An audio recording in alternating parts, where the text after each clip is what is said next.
Aku kan sudah pegang kunci dari vendor. Kalau nanti ini akan di close sekian. Tapi aku nggak nyampein langsung. Iya. Jadi aku mau mancing dulu dia. Serius atau enggak, ya kan? Iya. Ternyata itu negonya tuh nggak jauh. Seneng aku dan. Berarti serius ya? Iya. Oke. Ternyata jam 4 tuh sudah deal.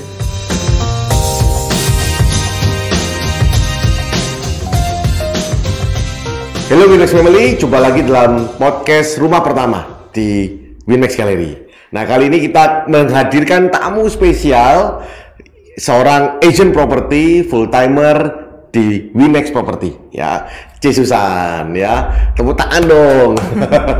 C Susan, C Susan ini kan punya pengalaman yang sudah sangat, saya bilang sudah lama di properti.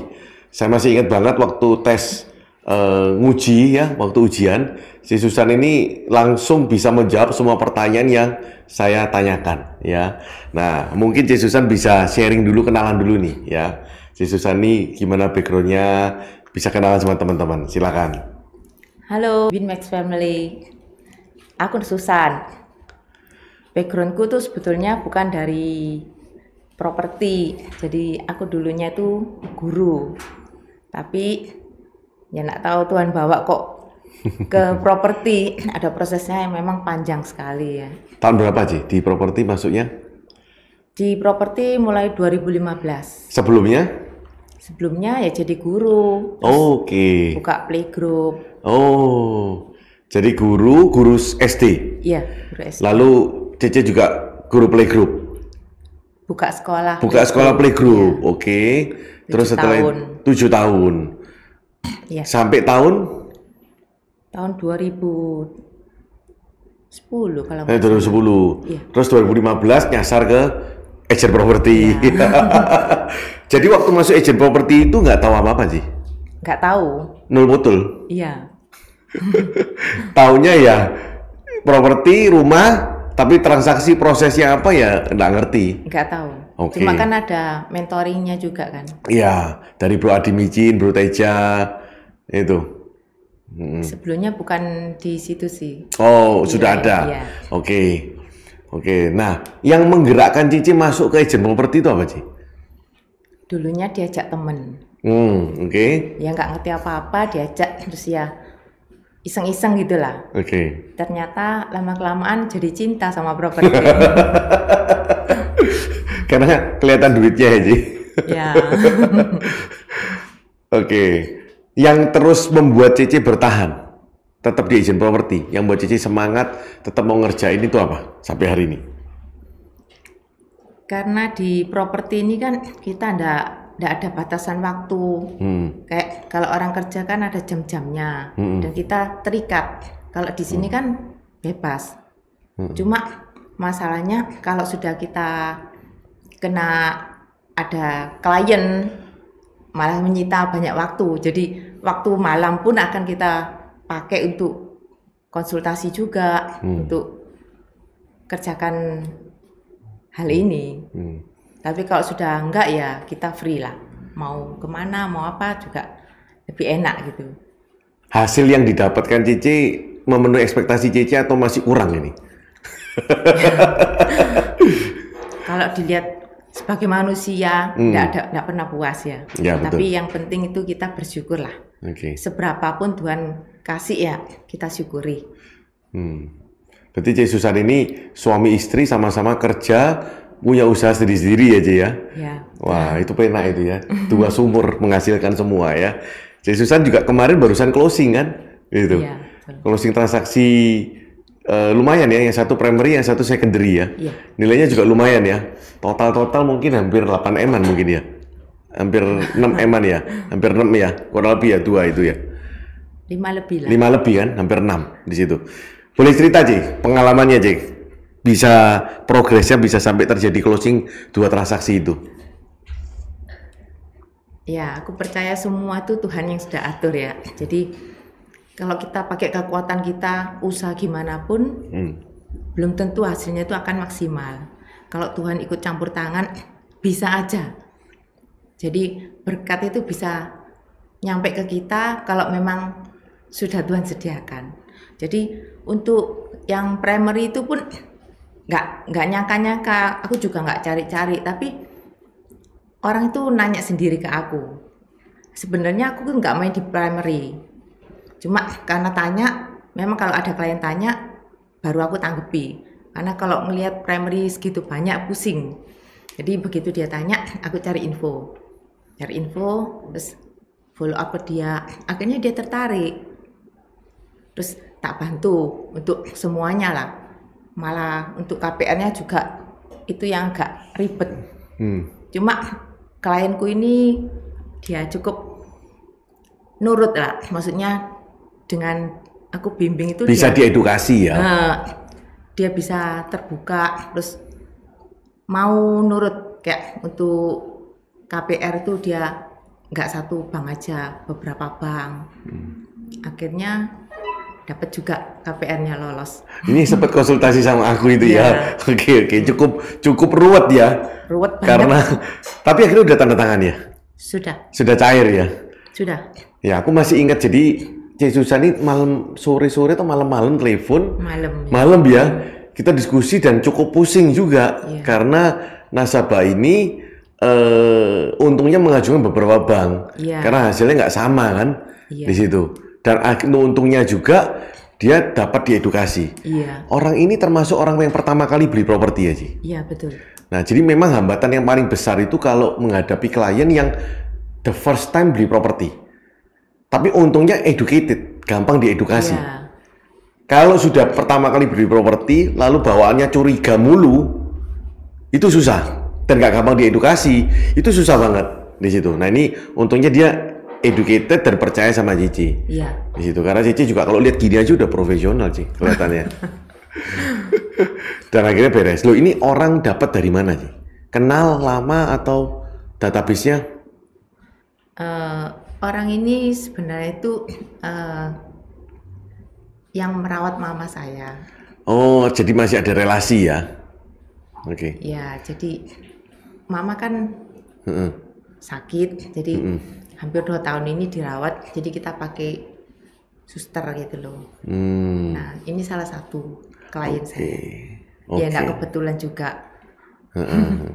Jadi memang dalam bisnis agent property ini, database itu adalah fondasi yang paling utama. Kita harus banyak menambah database dan network.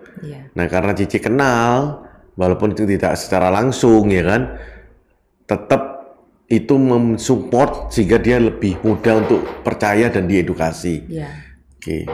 Bagusnya dia itu percaya gitu loh sama aku. Jadi yang tak sarankan gini gitu itu dia mau.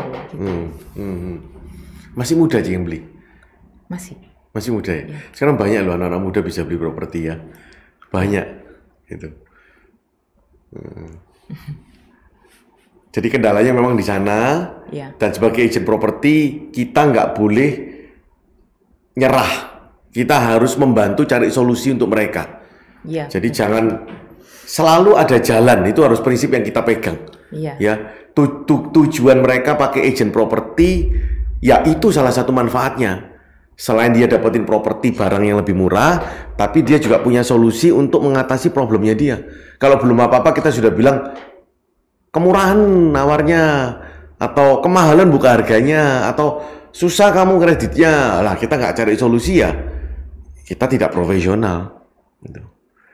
Nah, ada lagi yang satunya closing juga waktunya berdekatan kan sih? Nah itu gimana prosesnya itu sih? Kalau yang itu simpel banget. Jadi sebenarnya listingku ini sudah diincar banyak orang karena ada spanduk di sana, spandukku. Banyak yang nanya nego-nego. Terus itu yang terakhir itu nego itu sudah lumayan tinggi. Cuma waktu itu dia juga tidak mau naikkan. Jadi sudah nggak tahu jam 2 tuh sore-sore kok ada orang telepon juga. Dia nanya itu, terus tak kasih harga sekian gini. Terus dia buka harga nego. Aku kan sudah pegang kunci dari vendor kalau nanti ini akan di close sekian. Tapi aku nggak nyampein langsung. Jadi aku mau mancing dulu dia serius atau enggak ya kan. Ternyata itu negonya tuh nggak jauh. Seneng aku dan. Berarti serius ya. Iya. Oke. Ternyata jam 4 tuh sudah deal. Oke. Jadi waktunya cepet banget dan kita nggak pernah ketemuan juga. By phone aja. Gitu. Jadi bayar ini memang niat beli ya? Iya, betul. Bukan niat hanya ngerugiin owner ya kan? Iya. Kan ada buyer yang nawarnya itu ownernya harus rugi pokoknya. Itu yang untung dia tok ya kan, di situ ada ya. Nah, oke. Simple dan pembayarannya tunai. Dia ngajuin KPR cuma enggak full. Oke. Dan dia bilang seandainya ditolak pun dia akan kasih cash. Oke. Tapi dia enggak ada masalah di bank sih. Harusnya juga oke. Ini mulus ya, lancar. Mulus. Ya, yang cukup ruwet yang memang yang kemarin yang satunya ya. Oke. Tapi untung lah Tuhan kasih jalan, clear semua ya. Nah, Ci Susan ini kan tinggal di mana Ci kalau boleh tahu? Surabaya, daerah? Di timur, Pakon City. Oh, di Pakon City. Oh. Wah, itu daerah enak itu, Ci.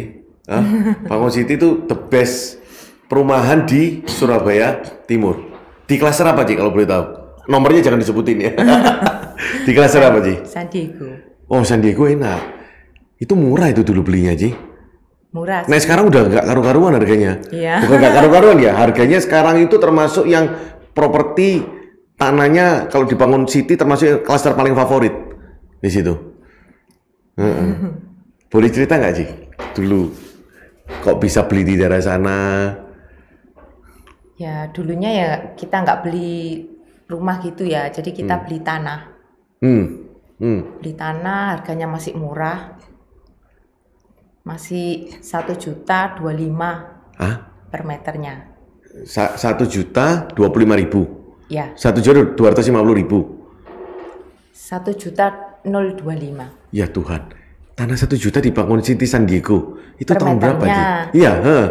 Itu tahun berapa ya? 2012, 2011. 2000. Saya tinggal di sana itu 2010.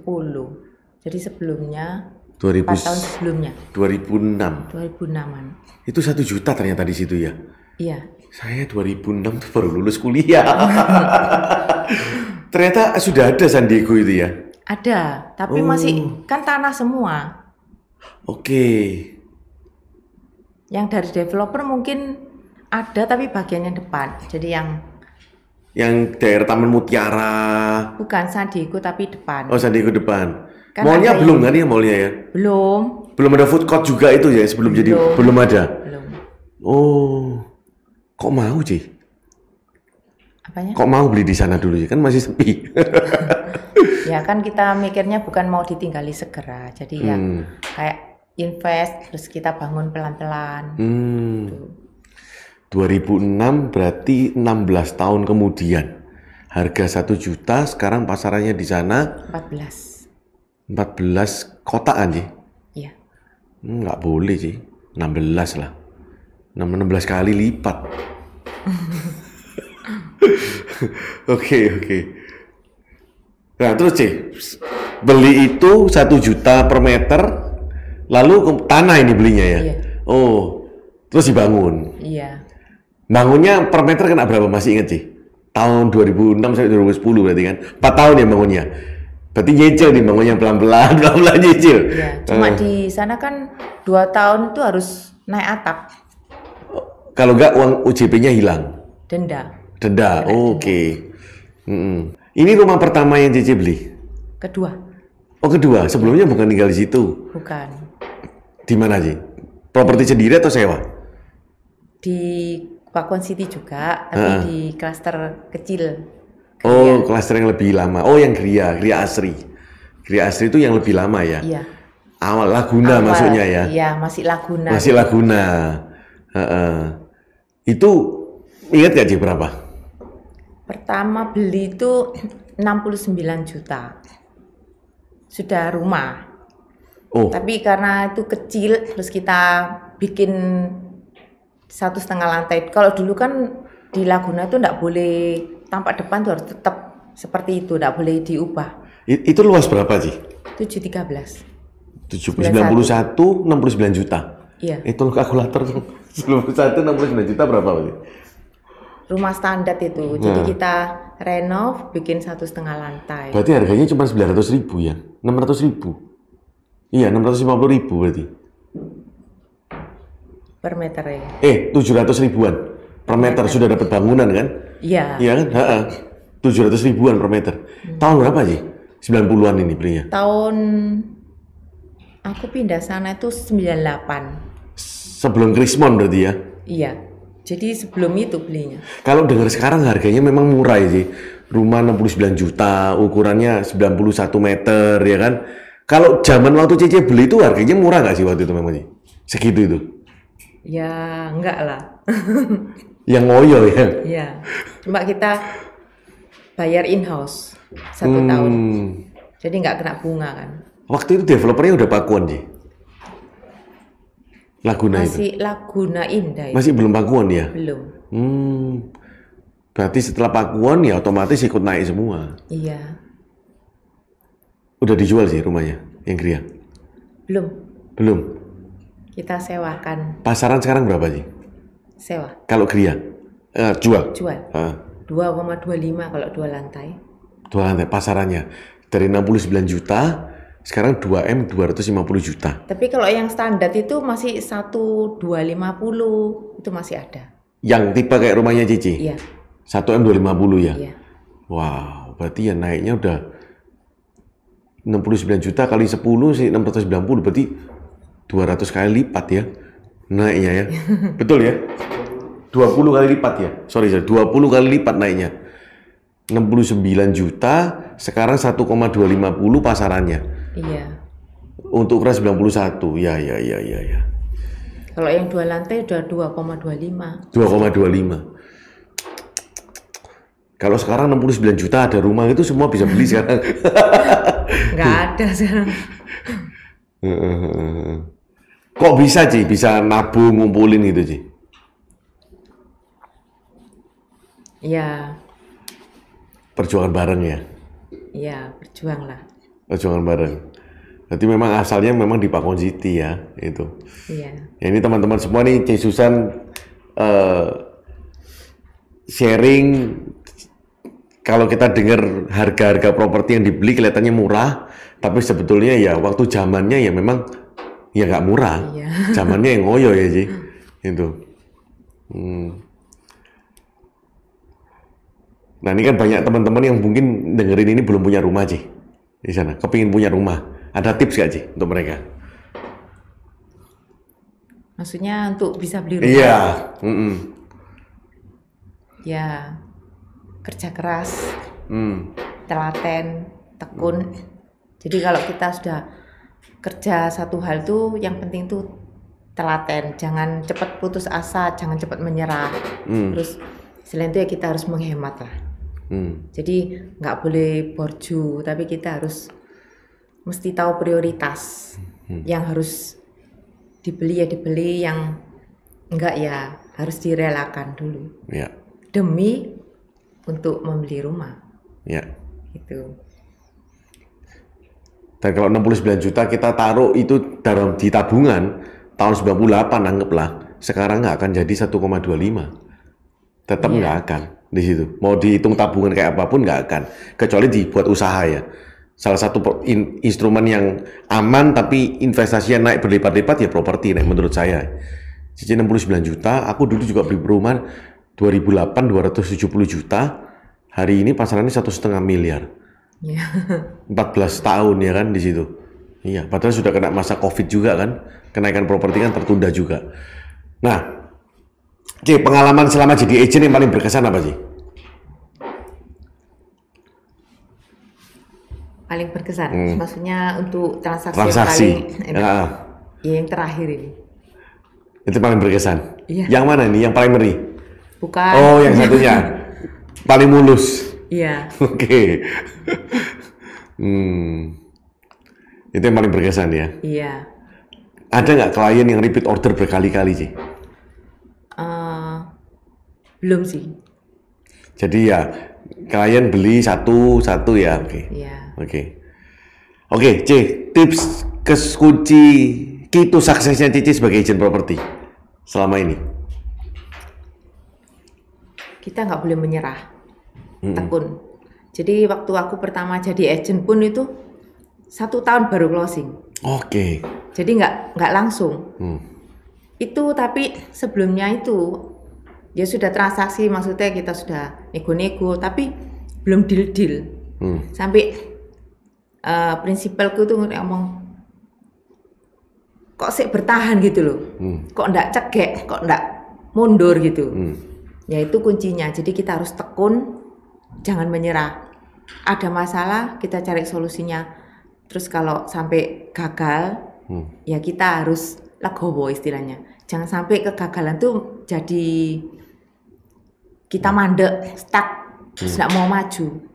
Setelah saya 1 tahun itu, nah itu mulai berikutnya closing lagi. Wow. Gitu. Oke. Jadi setelah pecah telur langsung sampai sekarang Ji. Iya. Itu konsisten ya Ji ya. Ya kadang enggak sih.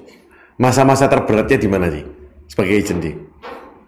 Terberatnya itu ya kalau sudah nego tinggal tipis enggak deal itu loh. Rasanya kok gimana gitu ya. Sudah usaha kerja tapi kok belum dapat hasilnya. Cuma ya kita harus legowo lah. Pernah juga ditelikung. Ya begitulah. Ya itu resiko. Ya. Resiko kalau mau sukses ya siap dengan resiko pekerjaan ya. Itu resiko, jadi nggak usah baper-baperan ya kan. Itu. Oke, sip Susan, thank you banget sudah sharing di podcast Winmax Gallery di rumah pertama. Kita ucapkan salam ya Ji. Winmax sekarang pasti bisa. Winmax sekarang pasti bisa. Thank you.